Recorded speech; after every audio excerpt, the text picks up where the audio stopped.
Are you? Yasmin standing by, watching your traffic. Here's Sandra tracking some cold fronts on the way. Yeah, we have a couple of them. The first today is just really going to bring some drier air. We're still going to be pretty warm, but here it is. And look at that drier air moving on in. It's in the green and then eventually blue. And then as we head into the latter part of the week, there's one position to move through on Friday. And this one will actually give us some lows in the 60s and highs in the upper 70s. So that's going to be a nice breath of fresh air for South Florida. It's humid this morning, and we do see some low-level cloud cover. So you might run into some patchy fog, not showing too much right now. Upper 60s in Fort Drum and Okeechobee. We got 70 in Port St. Lucie, 73 in Hobe Sound. Good Tuesday morning. 78 out at PBIA, and it's 80 in Highland Beach. Before it's all said and done today, 84, 85. Looks to be dry, partly cloudy to mostly sunny skies. Yasmin?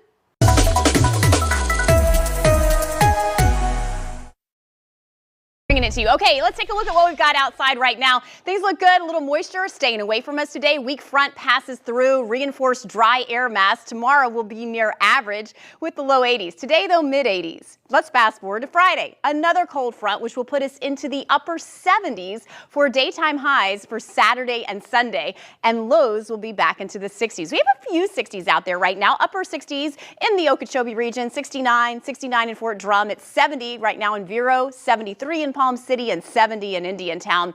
Points further south indicate 72 in Loxahatchee, Wellington 74, it's 75 out at Lake Worth Beach, and we're in the upper 70s around South County.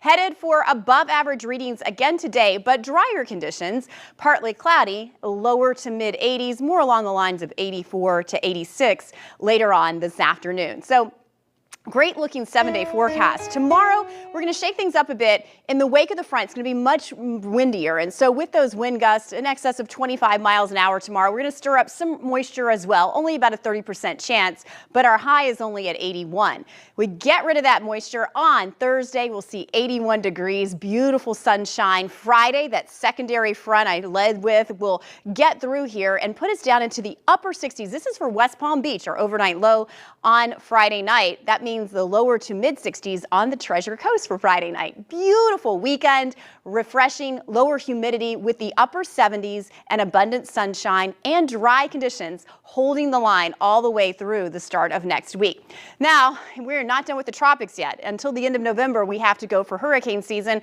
and really it doesn't obey the calendar date all the time. There is another area of interest in the Western Caribbean this morning that they just put the new advisory and update in on, has a 40 and 80% chance of developing into a depression, especially by this weekend, but maybe over the next couple of days.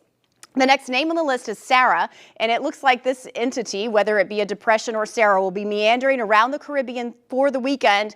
After that, we'll have to just monitor it carefully into the start of next week. So keep it here, and then we're not done with it yet, sadly. As we take a look at our beach and boating, there are rip currents out there. We got a light northeast wind flow. Our next tide time is 10:33 at low tide.